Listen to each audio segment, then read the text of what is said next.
Olá a todos, todas e todes. É mais um dos nossos episódios que fazem parte do Museu em Suspensão, um projeto desenvolvido pelo Grupo Academia de Curadoria, em parceria com o Museu da Inconfidência. Aqui hoje nós estamos com a Tânia Sulbacher, que é da Academia de Curadoria, pesquisadora de pós-doc, atualmente na Universidade de São Paulo. E a nossa convidada é a Renata Schebel. Estamos muito felizes de poder contar com a presença da Renata para falar um pouco sobre a carreira dela, o que ela faz, explicar um pouco como ela vê a produção artística a partir da imagem digital, a partir da tecnologia nos dias de hoje. A gente já teve conosco outros artistas falando sobre usos da inteligência artificial, sobre pesquisa histórica, sobre artes digitais, sobre o racismo e o mundo dos algoritmos. E hoje é com a Renata que a gente vai bater um papo a partir de um lugar muito importante para nós, que é o lugar do feminino, da ancestralidade e de outros aspectos do sagrado. Eu vou usar a minha cola aqui para ler a mini bio da Renata e a gente já vai entrar numa conversa com ela. Renata Schebel é artista multimídia brasileira que trabalha na interseção entre natureza, tecnologia e espiritualidade. Sua pesquisa une arte generativa, vídeo, fotografia e instalações imersivas para investigar o sagrado, o feminino, a ancestralidade e nossa relação com a transformação do meio ambiente. Com formação em jornalismo, ela mantém a narrativa no centro da prática, que também envolve performance, paisagens sonoras e bordado, um diálogo entre o digital e o artesanal, o ancestral e o futurista. O seu trabalho já foi apresentado em eventos como o Bombay Beach Biennale, nos Estados Unidos, o Taiwan Technology and Culture Expo, o MAP, no Canadá, e o Amazônia Mapping, no Brasil. Seja muito bem-vinda, Renata, para esse papo no projeto, né, com o projeto Museu em Suspensão. Obrigada, Ana. É só uma coisa, Schebel. Ai, me desculpe, a gente já estava assim, há muito tempo pronunciando desse jeito. Então, muito obrigada, Renata Schebel, pode deixar. Acertaremos sempre agora. E eu queria de pronto já começar pedindo para você falar um pouco, a partir do seu trabalho, sobre o que é essa interseção entre natureza, tecnologia e espiritualidade. O que você entende por isso? Eu acho que tem, assim, uma parte que é temática, né, que eu acho que é a minha pesquisa temática, é encontrar o diálogo com tudo ao meu redor e com a natureza, com por que nós estamos separados da natureza, onde ocorreu essa separação, onde está essa cisão, e buscar esse espaço, porque só conhecendo esse espaço é capaz da gente fazer uma ponte e curar essa relação, né? E a espiritualidade, ela faz parte disso porque a origem da palavra religião é o latim religare, né? É religar, é refazer essa conexão. Então, eu acho que não tanto da religião em si como instituição, mas mais no campo da espiritualidade mesmo, que é possível encontrar caminhos. É como se assim a gente localiza onde está, né, essa cisão e ali a gente começa a construir alguma coisa. Eu acho que a espiritualidade é uma parte importante desse processo, né? E aí a ancestralidade é ir atrás das nossas origens para descobrir assim onde não tinha essa rupção, né? Onde havia ainda esse contato mais profundo com a natureza e com o mundo ao nosso redor. E aí nessa busca da ancestralidade a gente chega, né, se levar isso à última sequência, a gente chega à Eva primordial, né, todos somos irmãos, todos dividimos, né, o mesmo material genético e com variações, mas nós somos uma família de seres humanos, né? Eu acho que quando a gente olha para o nosso passado, se eu for ver, até sendo uma mulher sul-americana miscigenada, tem europeu, tem indígena, tem africanos, tem gente de diversas partes, né? Então eu estou indo meio que buscar essa história em vários lugares também. E aí o digital, o digital ele entra como meio, né? Como materializar isso, como dar um corpo. Embora o corpo seja digital, né? Então tem esse diálogo também entre a realidade física e a realidade virtual. E aí o digital ele parte como um meio para, porque se for olhar, né, sempre tem a maior tensão, talvez esteja justo entre o digital e natureza, né? E aí criar essa ponte, reclamar o digital como espaço da natureza, como espaço natural também, né? Será que a gente podia ver junto com você alguns dos seus trabalhos nessa vertente? Sim, vamos ver aqui.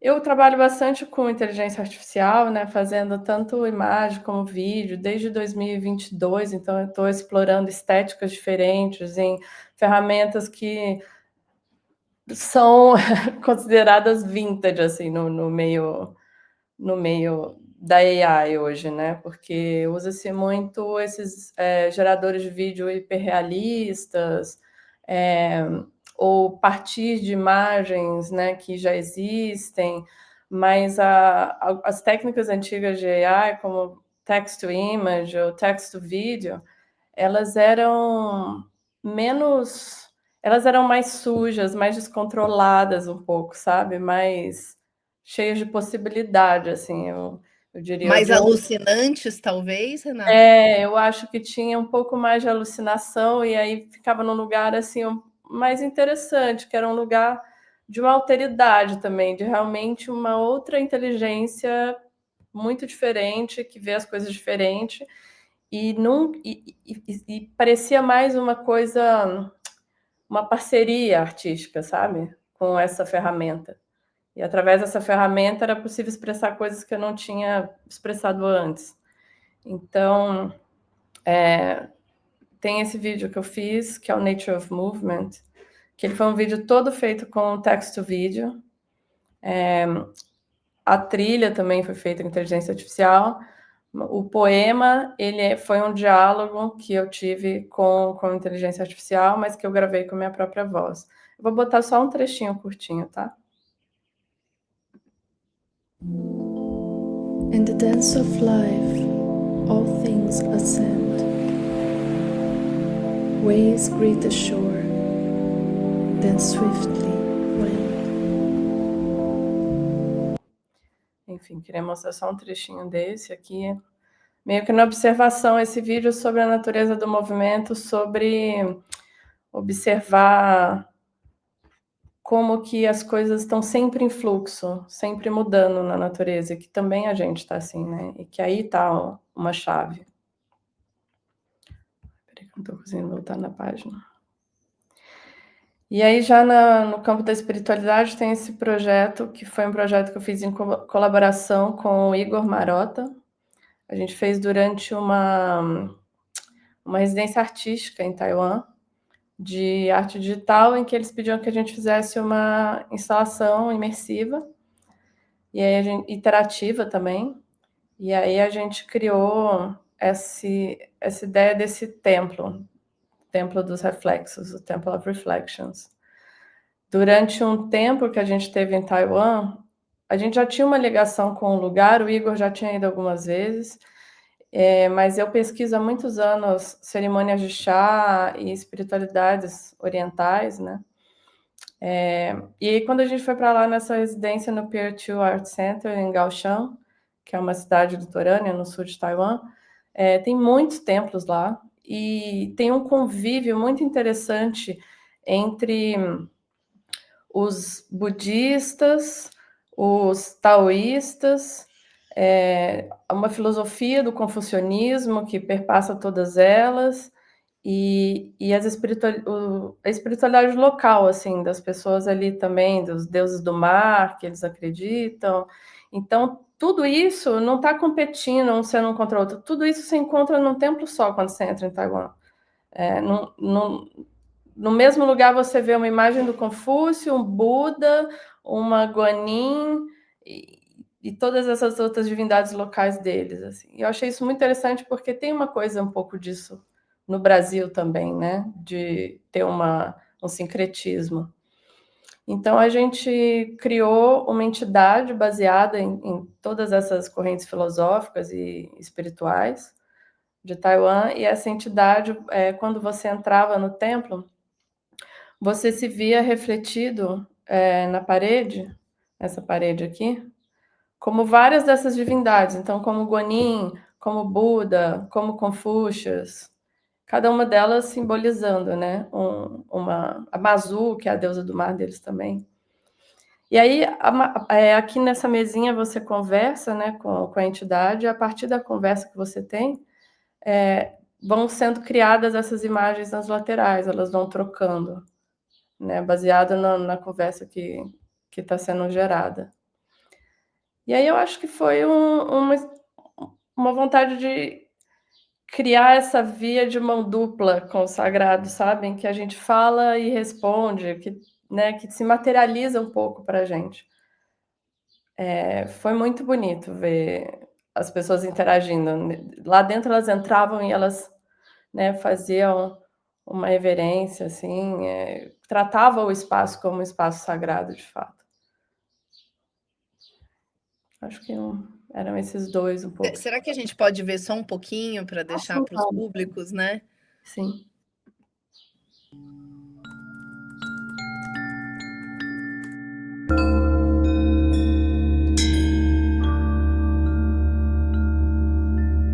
Ying Xingtang, or Temple of Reflections, is an immersive, interactive installation where spirituality meets technology. Inspired by Taiwanese diverse religious practices and philosophies, Temple of Reflections is an AI-powered sanctuary for inner reflection, where you can chat to an entity versed on Buddhism, Taoism, Confucianism, and local folk beliefs. Bom, é isso. Incrível, Renata, é muito, muito lindo, muito delicado.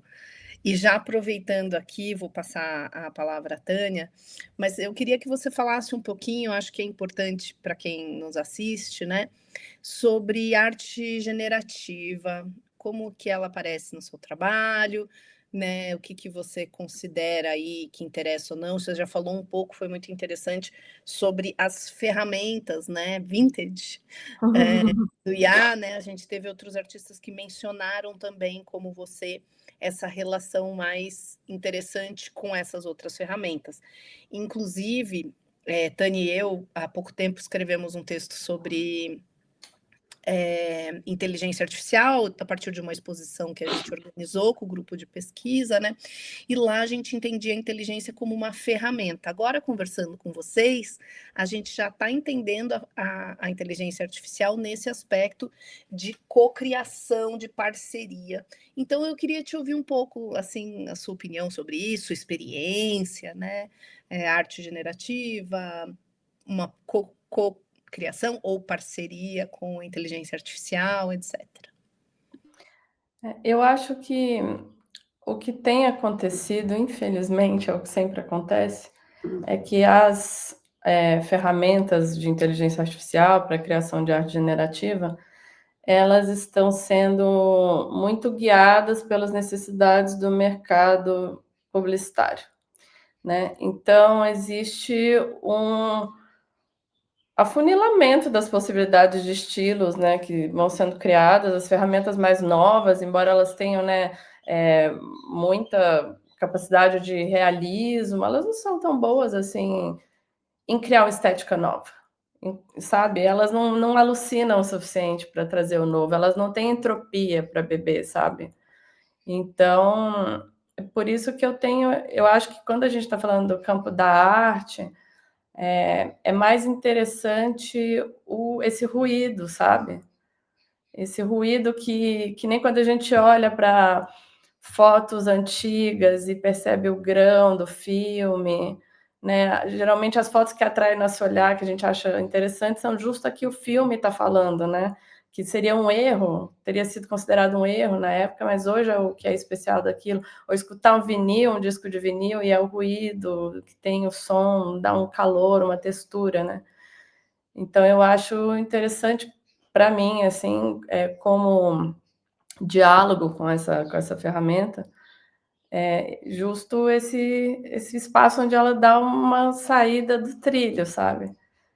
E eu acho que a capacidade de editar essas imagens depois também, usando a própria inteligência artificial, às vezes, sabe?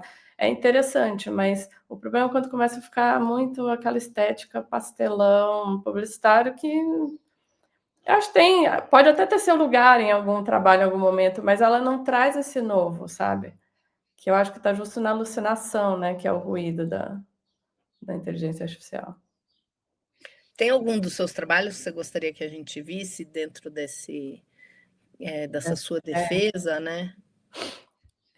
Esse trabalho aqui, o Ancestresses, ele foi uma das primeiras séries que eu comecei a trabalhar com vídeo, com inteligência artificial, que foi logo que eu conheci essa ferramenta chamada The Forum, em 2022. E eu estava muito interessada, já na parte temática, assim, eu estava lendo Caliban e a Bruxa e pensando nesse sabá, nesse momento, né, que eles descreviam que as mulheres se reuniam no meio da floresta ao redor de uma fogueira com os animais delas, que eles chamavam de familiars, e esses animais faziam parte desse culto estático delas, né, à meia-noite na floresta ao redor de uma fogueira. E aí eu comecei a imaginar, então, o que seriam esses espaços sagrados, né, de transformação, em que elas viram esses animais e que elas trazem, elas borram, né, a barreira entre os mundos, elas entram no mundo desses animais e elas absorvem as impressões e como é habitar esse outro corpo e essa outra realidade, né, como é habitar a alteridade, e voltam para contar, e elas são aquilo também. E como o The Forum, ele tem uma linguagem bem hipnótica, né? Porque ele precisa que a câmera se mexa. Você vai controlando a câmera frame a frame, a direção que ela toma, para onde ela vai, só que ela tem que estar meio que sempre se movendo para continuar criando coisas novas. Então, tem toda uma coisa de ficar na tentativa e erro também, para ir criando, e às vezes do erro vem alguma coisa interessante. E aí eu fiz uma série, cada uma são de mulheres, assim, tem celta, indígenas. Eu passei um tempo no deserto de Sonora, nos Estados Unidos, que são os indígenas Cauia, para quem esse veado branco é um animal sagrado. Então eu fui fazendo inspirada nessas experiências. Eu vou mostrar o primeiro, que eu acho que é o que deu origem à série, e vocês vão entender a linguagem meio hipnótica que ele tem.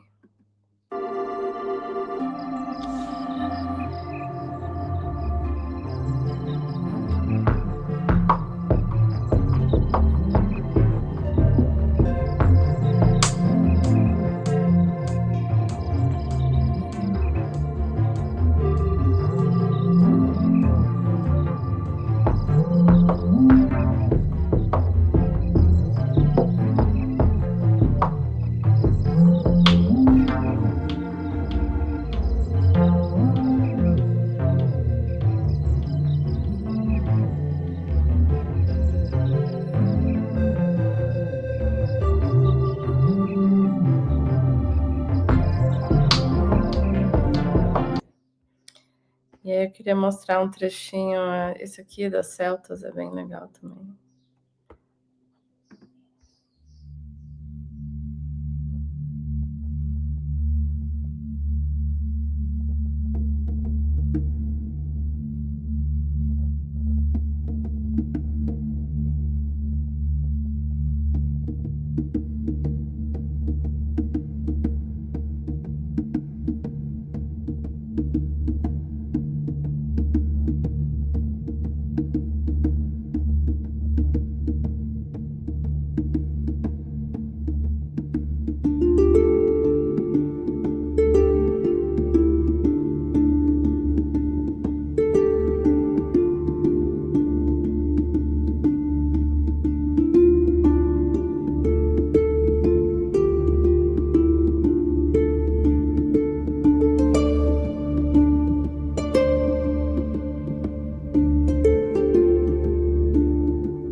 Eu acho que a Tânia já ia perguntar para você um pouco nessa via, digamos assim, do feminino, das Uhum. artes e das mulheres, e dos femininos, né. Ela acabou de cair, gente, daqui a pouco ela vai voltar.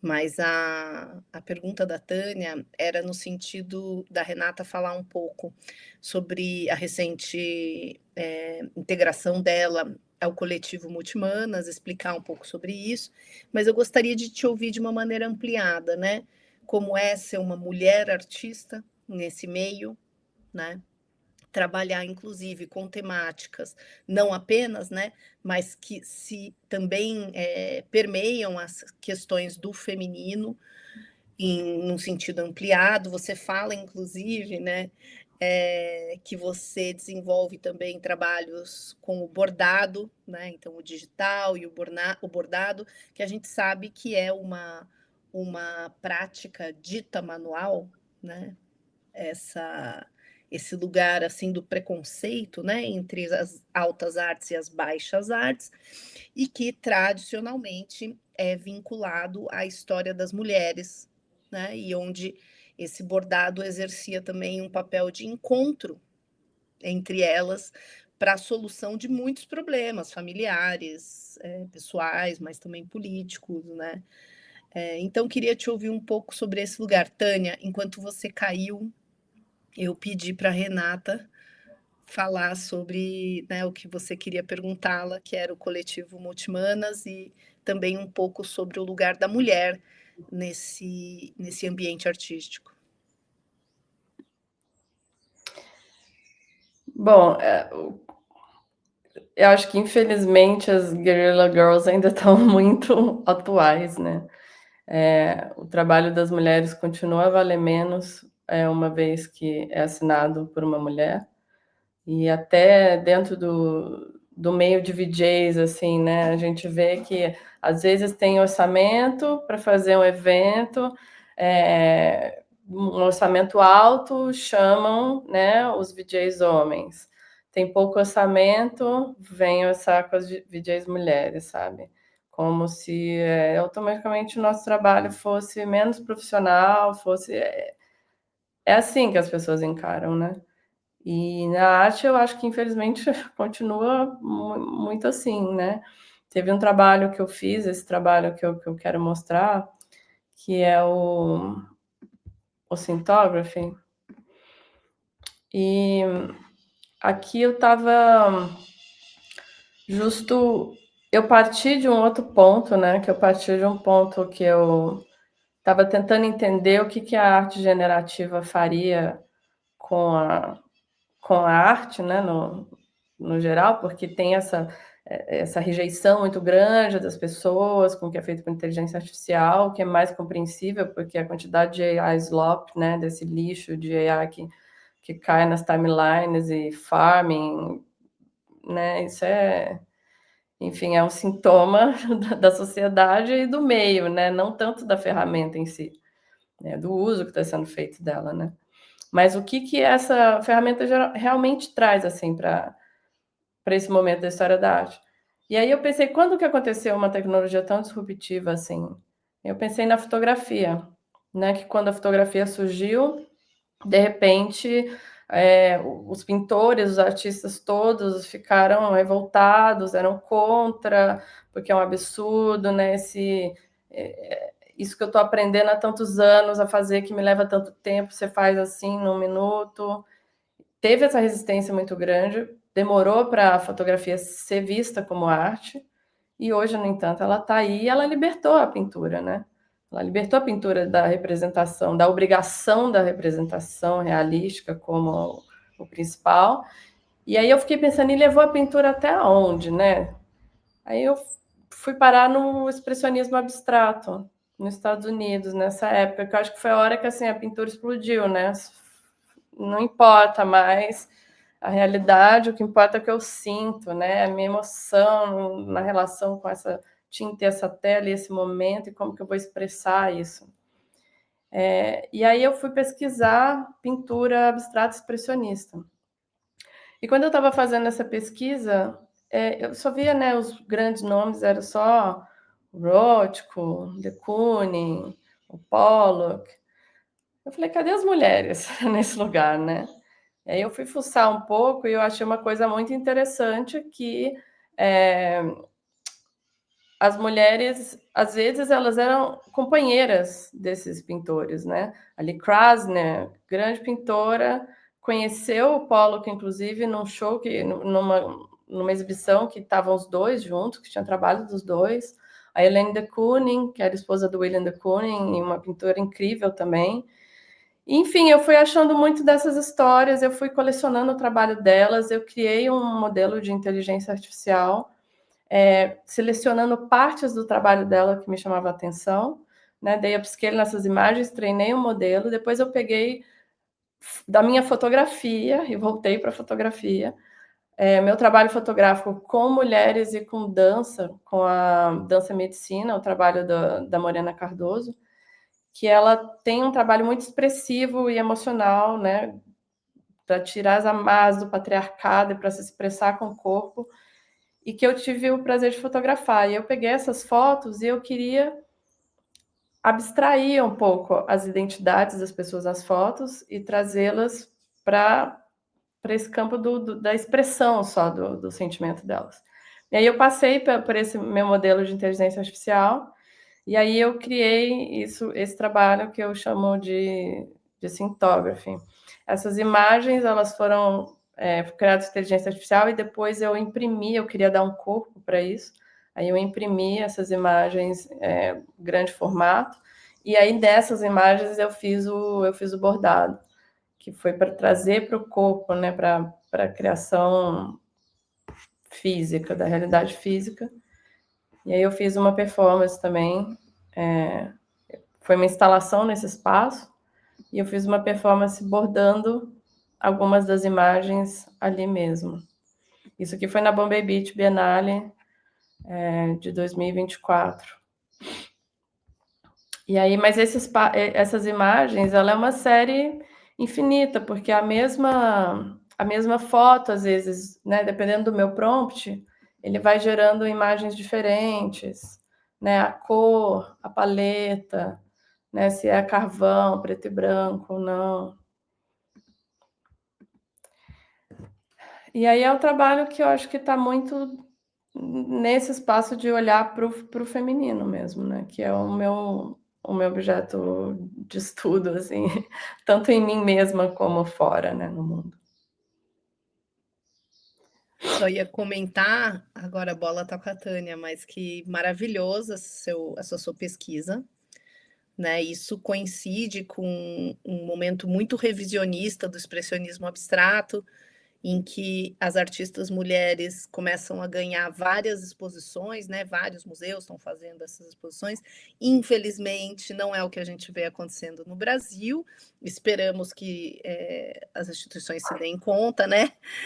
De que existe essa grande realidade de artistas mulheres trabalhando com abstração e com corpos também, né? Que aparecem abstraídos de uma maneira ou de outra nessa produção abstrata dos anos 50, 60, por aí, né? Fins dos 40, 50 e 60. E é muito bom que você trouxe esse conhecimento, né? E o quanto a paleta desse seu trabalho, né, coincide, inclusive, com paletas delas, né? A Lee Krasner usava muito esses rosas, né? A Helen Frankenthaler também. Então, tem cara, né? Tem cara de pintura dos anos 40 dessas mulheres. Eu tive a oportunidade de estudar um pouco sobre isso, é um assunto que me interessa imensamente. E posso até passar um texto sobre isso para você que eu encontrei, em que se falava que nos anos 50, muitas delas começaram a vender suas obras no Texas, porque elas não tinham inserção do mercado nova-iorquino, né? A própria Elaine de Kooning. A Elaine passava uma parte do ano no Texas, produzindo pinturas, participando de bienais, falando sobre o seu próprio trabalho, dando aula, que era onde ela conseguia atuar sendo mulher, né? A questão era ser mulher, né? E não ser uma boa artista ou não. Mas, Tânia, agora que ela voltou, acho que tá com ela a bola.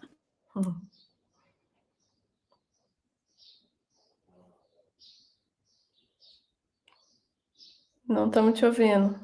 Você tá sem microfone. Ele tá aberto, mas a gente não te ouve.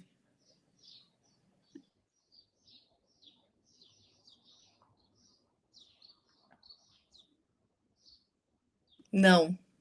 A gente vê que você está falando agora sim, mas a gente não ouve o resto. Foi depois que você caiu que ele parou de funcionar. Me ouve? Enquanto... agora voltou. Ai, que bom. Eu fiquei aqui pensando, enquanto você falava, eu fiquei muito atenta, né, a você falando ali no seu processo criativo, a parametrizar, a criar o seu dataset, a fazer o treinamento, enfim. Queria que você falasse um pouquinho mais sobre como que você monta a sua infraestrutura, assim, né? É a partir da onde que nasceu, e assim, você já tem, assim, agora já uma história longa com a IA, né? Você já está fazendo referências a IAs anteriores, você já caminhou pelas gerações de IA, né? Como que é essa relação, assim, como que você monta a sua infraestrutura, a partir de quais meios, enfim, dentro de qual escopo, essa é a pergunta mesmo, dentro de qual escopo que você se relaciona com a IA? Você tem ali um domínio de parametrização, né? E depois eu entendo que você tem um diálogo, talvez, né, nessa relação, nessa coautoria que você menciona. Queria que você falasse um pouquinho mais sobre isso. Eu acho que cada trabalho tem as suas necessidades diferentes, né? Então, se eu estou fazendo uma instalação imersiva, né, que eu fiz em parceria com o Igor Marota, a gente está falando precisa de um programa que vai orquestrar tudo isso, vamos para o touch design, né? Nunca tinha mexido antes, super assim, intimidadora a interface. Não, a gente entra nisso, vamos aprender, pergunta para amigos, assiste tutoriais e faz na raça, deu errado, liga para alguém. Então tem muito isso de até uma comunidade que vem, né, ao seu redor para te ajudar, às vezes, a lidar com algumas ferramentas. Outras é experimentação, né? Tem que ter muita experimentação para entender os limites e até onde vai. E aí, infelizmente, assim, as ferramentas são caras, sabe? Quando você vai juntando todas, ainda mais agora, tem coisa que é muito caro. Então, às vezes, até a possibilidade de usar fica um pouco restrita, imagino, até para artistas do sul global, assim, muito mais, né, do que para os americanos e europeus, porque o que para eles é em dólar, para a gente é 5 vezes mais caro. Mas tem muita criação também, que a gente tenta fazer local. Então, o The Forum, por exemplo, a gente consegue na própria máquina instalar, e aí tem, né, alguma coisa assim de código que você vai mexendo, mas hoje você pode ir conversando com o Claude ou com o ChatGPT para ir entendendo alguns desses parâmetros. Como é pouco documentado, essas ferramentas são pouco documentadas, não tem, alucina um pouco, não é tão tão, né, direto, tem que ir experimentando e fazendo. E aí a gente também, a gente vai todo ano, eu e o Igor, a gente vai todo ano para essa residência artística, a gente tem ido nos últimos 3 anos, nos Estados Unidos, no sul dos Estados Unidos, que chama Mars College, que é de um pessoal que tem um agregador de ferramentas de AI. E a gente está ali pesquisando, estudando AI, entendendo essas linguagens, entendendo as mudanças, as coisas que estão acontecendo, o que é possível. E eles costumam dar créditos para a gente para poder usar a plataforma deles, que é o idem.art. E aí ali tem um monte de ferramentas que você vai experimentando, né? Tipo, pensa numa história, no que você quer fazer, e vai usando uma e a outra, e muito tempo, e muita geração. As pessoas acham que a inteligência artificial que fez, sozinha. Em alguns casos, sim, mas nesse, não. São muitas horas de pensar no prompt, refazer o prompt, refinar, acertar a imagem, aí você tem que abrir a imagem depois, às vezes, no Photoshop para retocar, né? Ou dar um upscale para a imagem ficar maior.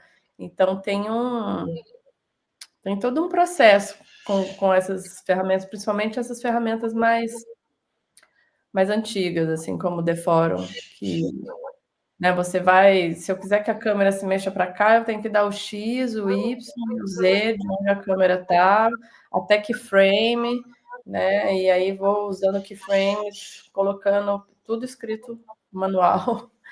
Então, às vezes, está olhando para um monte de letra que vai criar um vídeo colorido, uma coisa diferente.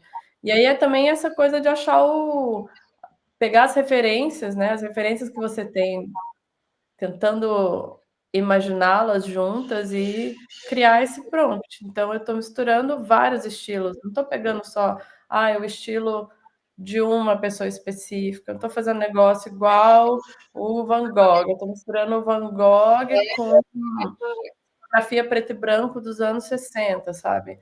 E ver o que dá. Então, eu acho que o interessante da inteligência artificial é que ela consegue lidar com a quantidade de dados díspares, né? E sintetizar isso de uma maneira que, às vezes, para a gente é muito difícil, né? A gente não tem memória RAM para tanta coisa, né? E eu acho que é nesse feedback loop com os humanos que vão surgindo as coisas interessantes, né? Agora, com a criação dos agents, por exemplo, surgem outras possibilidades de criação coletiva, né? Que, de repente, a IA, como ela tem essa capacidade de ligar várias ideias e vários lugares e várias estéticas, ela traz essa possibilidade de criação coletiva mesmo, de trazer o que um grupo de humanos representa, o que esse grupo pode criar junto, né? Eu acho que tem muita coisa para a gente ver por aí ainda.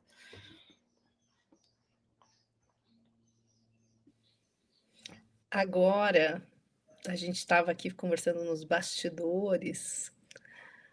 Tânia, vamos perguntar para Renata sobre a relação dela, uma artista originalmente mineira, e o Museu da Inconfidência?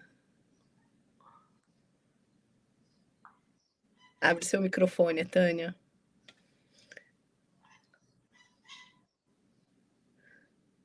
Está conseguindo? A gente descobriu, né, Renata, que você é mineira. E aí a gente tem que te perguntar sobre isso, porque nós perguntamos para todos os artistas e todas as artistas que a gente entrevista sobre essa relação com o museu histórico, né? Artes digitais, a persona digital e o museu histórico. Tânia, nos ouve? Sim. Inclusive, durante as audições que nós fizemos, né, nós conversamos previamente, apresentamos o museu, enfim, né? E você foi trazendo, né, a sua pesquisa que você está fazendo sobre a sua família e passando por locais de Minas Gerais, assim, foi muito bonito te ouvir, né? E também o que foi que eu lembro também, né, que você durante a apresentação do museu também, passando pelo nome da Hipólita, né, que você se interessou bastante também por essas ausências e que, enfim, que poderiam também, né, com mais, me fugiu a palavra agora, gente, da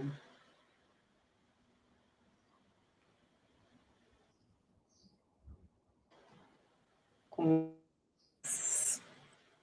mais. Vocês estão me ouvindo? Estamos, agora estamos. Tinha parado por um segundo. Está indo e voltando.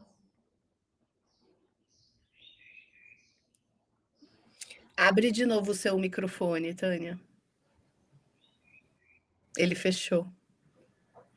Sem querer.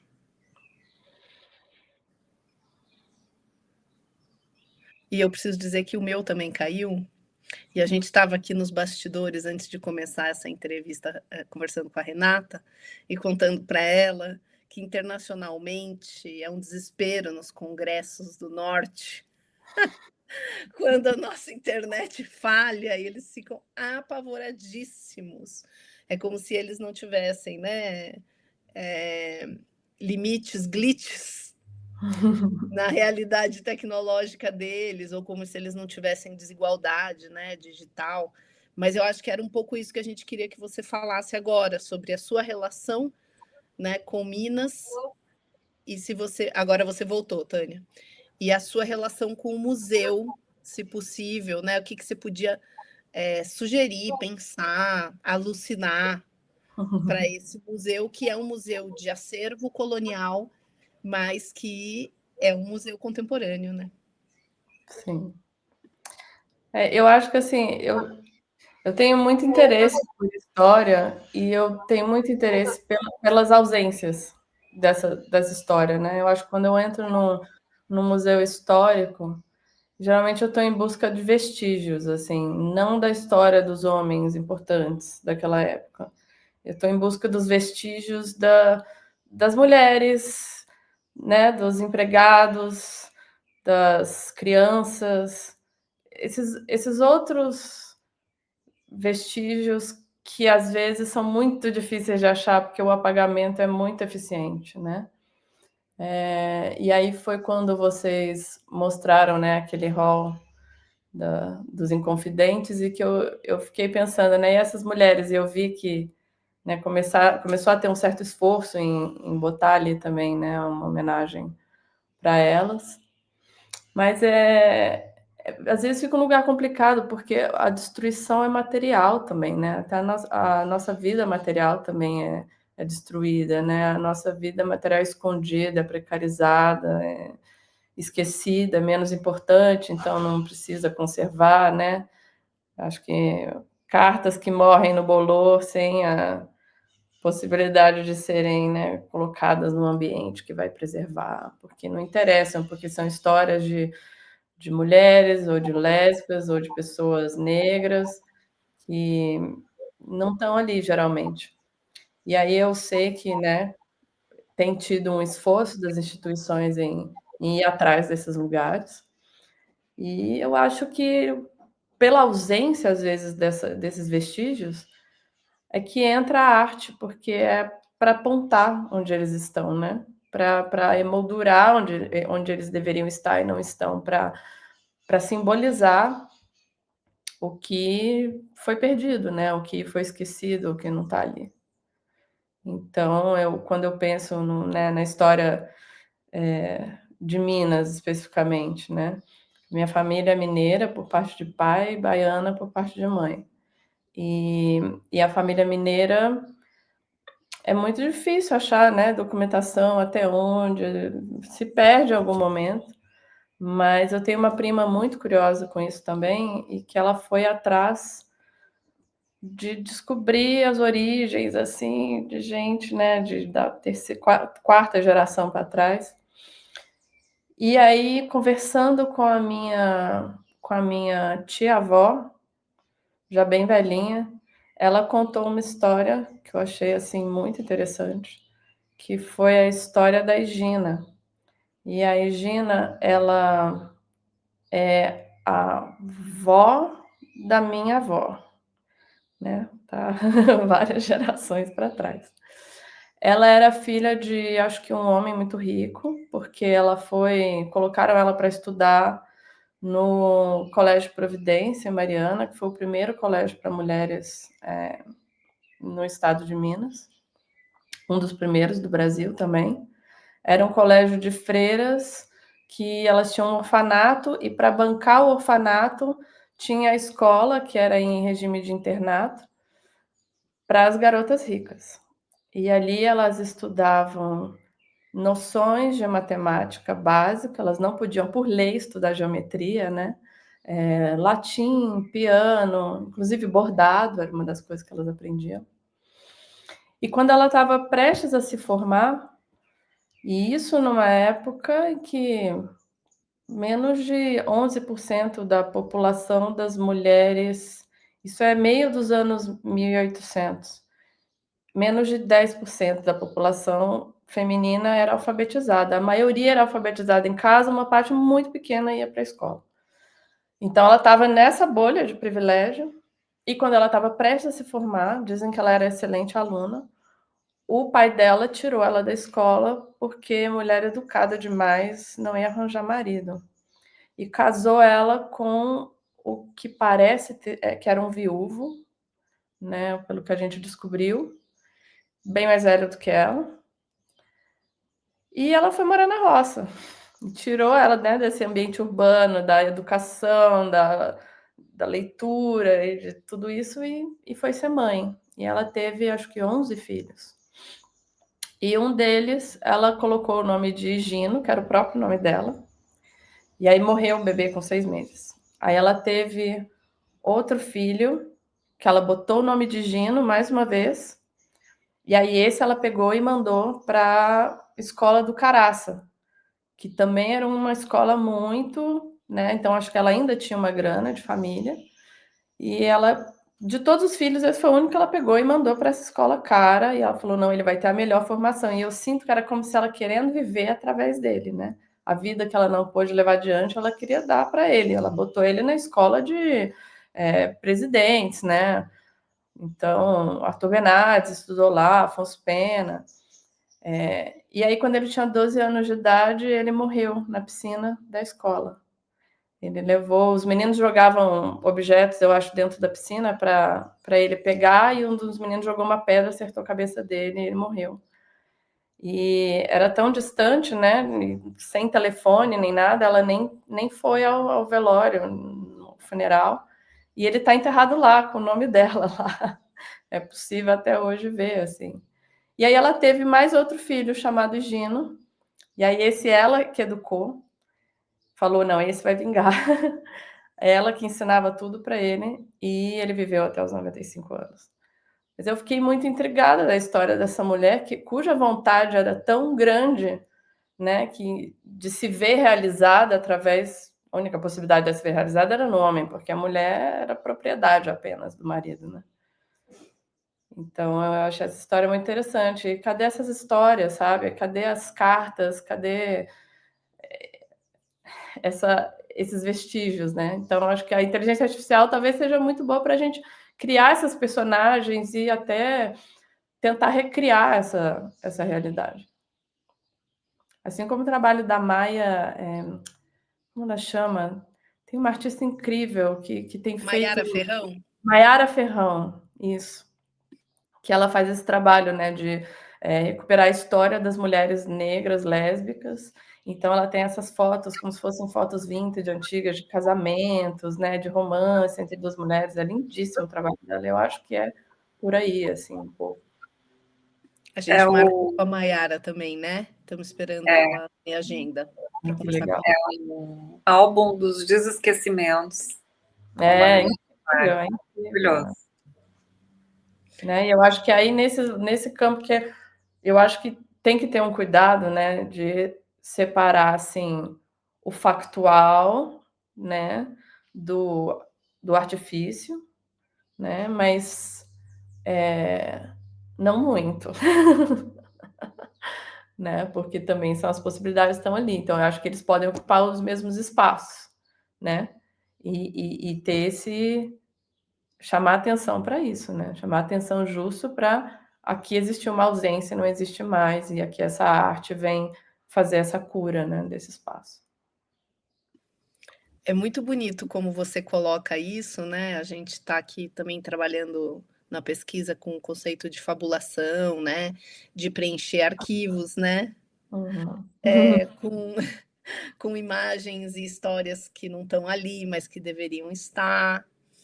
Né? Então a gente acho que acredita também nesse lugar da inteligência artificial como a possibilidade não só do deepfake, Uhum. né? Mas talvez a gente pudesse cunhar um termo assim, do, né, plus fake, né, do archive fake, né, do better yet fake, porque é também, ou pode ser, né, desde que utilizada com responsabilidade e ciência, né, dos apagamentos históricos, pode ser utilizada para pensar um outro mundo, né? Sim, A gente também entrevistou o Bretas dentro desse projeto, em que você está também, e ele também fala sobre isso, né? Por que deepfake, né? Eu posso animar histórias, né, que a gente nunca viu. Eu acho que tem ética, né? Tem, acho que, caminhos éticos até para serem muito discutidos nesse campo, porque ele é novo, então a gente precisa encontrar uma ética, né? Que é aquele momento que você olha e fala assim, peraí, o que eu estou fazendo está machucando alguém de alguma maneira? Isso é regenerativo ou é degenerativo, né? Eu acho que tem essa diferença, mas sim, eu acho que é o momento de abrir espaço, de ocupar esse espaço, né? Que se abre muito pouco, muito de vez em quando, para essas novas histórias. Eu acho que agora a gente está, né, chegando ao final do nosso encontro. Renata, como você acha que um museu histórico pode ser transformado por meio do digital? Eu acho que é exatamente tudo que eu acabei de falar. Eu acho que é exatamente o que eu acabei de falar, né? A gente acho que já respondemos assim essa pergunta, porque é justo o museu precisa abrir esse espaço, né? E o digital fazer essas conexões e reparar e regenerar onde tem essas ausências, né? A gente termina com essa frase maravilhosa da Renata. Eu fico olhando para o lado, gente, porque eu fico anotando enquanto a gente conversa. Depois essas conversas, elas acabam virando artigos acadêmicos, né? E a gente produz mais conhecimento a partir disso que a gente aprende com as pessoas que a gente entrevista, né, Tânia? Sim. Reparar e regenerar, muito lindo. Então a gente espera a Renata, quem sabe um dia possivelmente lá no Museu da Inconfidência. Muito obrigada por ter tirado seu tempo para estar aqui conosco, né? Obrigada a vocês pelo convite, foi incrível, é muito bom poder ter diálogo a respeito dessas ideias, né? Porque às vezes o artista está sozinho no estúdio dele e não tem dela, né? E não tem esse diálogo. Então é muito bom poder até, né, ver o que evolui, o que se ramifica a partir daí e como criar esses espaços de encontro também, né? Para A gente também ficar e espalhar. A gente valoriza muito também esses encontros. Muitas coisas saem deles, né? E a gente considera, inclusive, que esse aqui é um encontro curatorial. Aprendendo com você e trocando com você as coisas que a gente vê sendo produzidas por aí nas artes digitais. Muito obrigada pela sua atenção, por estar conosco, por estar com o Museu da Inconfidência. A gente fica por aqui e mais tarde a gente vai ter outros episódios do Museu em Suspensão, ouvindo artistas como a Renata sobre inteligência artificial, arte generativa ou regenerativa, ou degenerativa, né? E a presença de um museu histórico e a relação que ele pode ter ou não com a cultura digital. É isso, Tânia. Muito obrigada, Renata. Muito valioso sempre essa troca, né? Tantas reflexões importantes. Muito, muito bom mesmo. Muito obrigada. Obrigada a vocês pelo convite mais uma vez. Um abraço em vocês e até a próxima.